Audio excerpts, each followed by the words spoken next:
तो चलिए, जैसा कि आप सभी को पता है, अभी हाल ही में 20 अगस्त को UPSSC का एग्ज़ाम होना है, जिसमें 10 अंक में आपकी तालिका विश्लेषण और व्याख्या निर्धारित की गई है। तो उसी कड़ी में हमने प्रारंभ किया है तालिका विश्लेषण और व्याख्या, जिसकी एक वीडियो हमने चैनल पर डाल दी है। आज ही हमारी दूसरी वीडियो है। तो चलिए वीडियो प्रारंभ करते हैं। सबसे पहले पढ़ लेते हैं प्रश्न संख्या 887 से लेकर 890 तक के लिए निर्देश नीचे दी गई सारणी का अध्ययन, सारणी का मतलब होता है तालिका, का अध्ययन कीजिए और इस पर आधारित प्रश्नों का उत्तर दीजिए। हालांकि आपको ये पढ़ना नहीं है परीक्षा में, इसमें बस इतनी ही बात लिखी होती है, निर्देश लिखा होता है, जो यहाँ पर पूरी तरह से आप समझ सकते हैं बिना पढ़े इसे।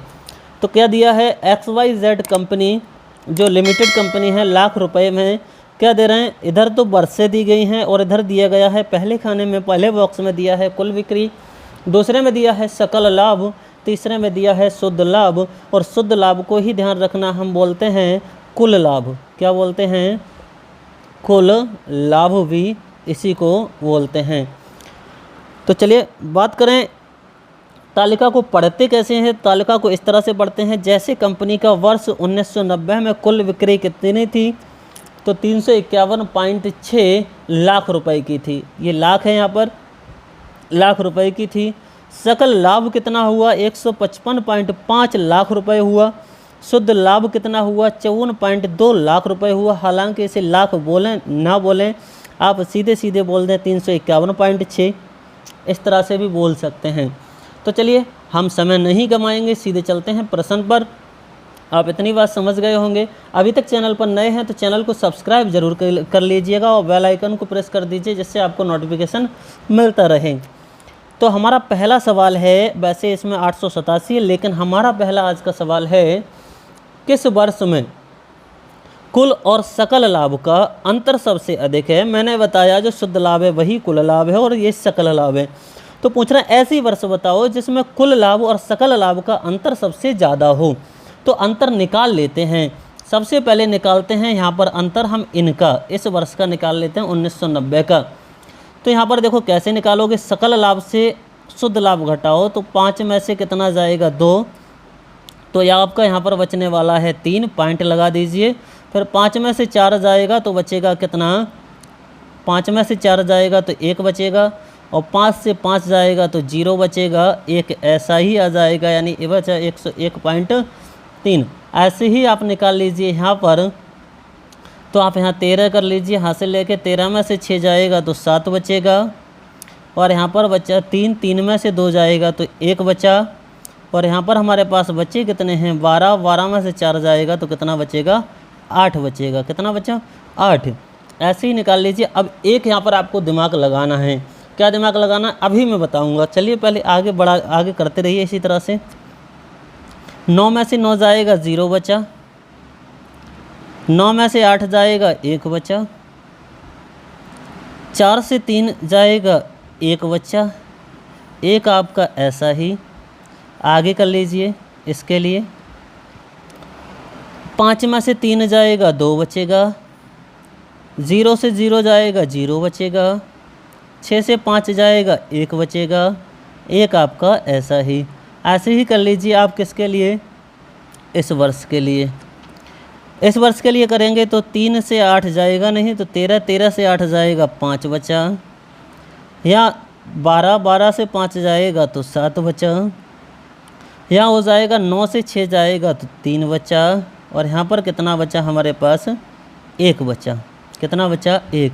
अब सबसे पहले हमसे पूछा है लाभ अंतर सबसे कम है, तो सबसे कम कहाँ पर है, दूसरे नंबर पर, और दूसरे नंबर पर कितना है, 81.7, और दूसरे नंबर पर जो वर्ष है वह है 1991। तो आंसर हो जाएगा इसका ऑप्शन नंबर बी। अब यहाँ पर समझने वाली बात क्या है, समझने वाली बात ये है कि यहाँ पर आप देखेंगे तो वर्षें आपको कितनी दी गई हैं, 5 दी गई हैं, और ऑप्शन में वर्षें कितनी दी गई हैं, 4। ऑप्शन में वर्षें 4 हैं, तो आपको पाँचों का नहीं निकालना है, केवल जो ऑप्शन में बताए गए हैं वर्षें उन्हीं के बारे में चेक करना है। जैसे यहाँ पर एक वर्ष नहीं दी गई है, वो कौन सी नहीं है, यहाँ पर 94 नहीं दी गई, तो हम 94 का नहीं निकालते, तब भी हमारा काम चल जाता। तो चलिए समझ गए होंगे आप। चलते हैं नेक्स्ट प्रश्न पर। प्रश्न नंबर हमारा कौन सा है, इसी का 2। प्रश्न नंबर 2 है। 2 में क्या कहते हैं? 2 में कहते हैं वर्ष 1993 में हुई कुल बिक्री 1993 में चेक करना है। 1993 में कुल बिक्री कितनी है? ये है 1990 में हुई कुल बिक्री का लगभग कितना परसेंट है? 1990 में 1993 में कितनी हुई बिक्री? तो 1993 की अगर बात करें तो 1993 में हुई 439.7। ऐसी अब बात 1990, तो 1990 में जो कुल बिक्री हुई वह कितनी हुई 1990 में? तो ये हुई थी 351.6 351.6। अब हमसे परसेंट पूछा है, किसका पूछा है? 1993 में हुई कुल बिक्री, इसका कितने परसेंट है? तो 1993 में कितनी हुई 439.7 की। इसमें कितने की हुई 351.6 की।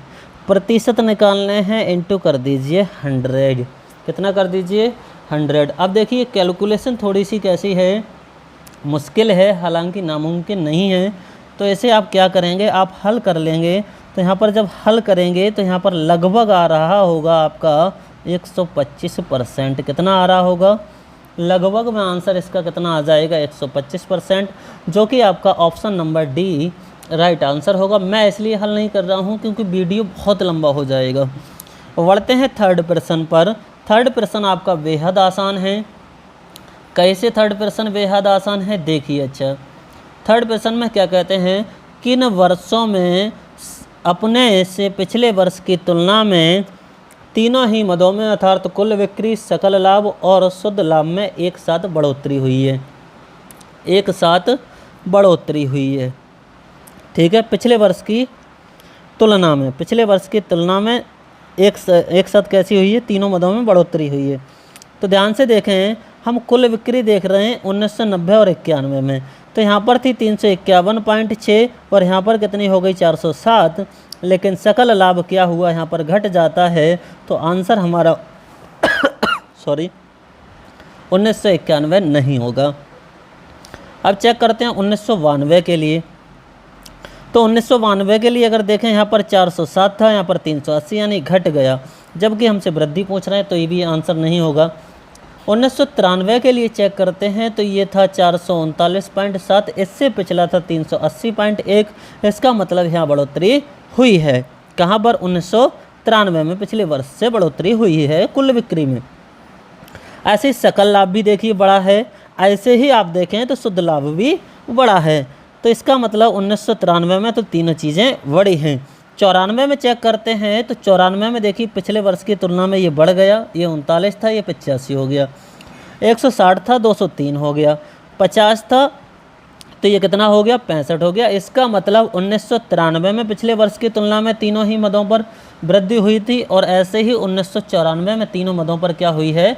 वृद्धि हुई है। तो इसका मतलब 393 और 394 हमारा क्या होना चाहिए? इस प्रश्न का राइट आंसर होना चाहिए। तो ऑप्शन नंबर 393 और 394 यानी ऑप्शन नंबर ए हमारा क्या होगा? राइट आंसर होगा।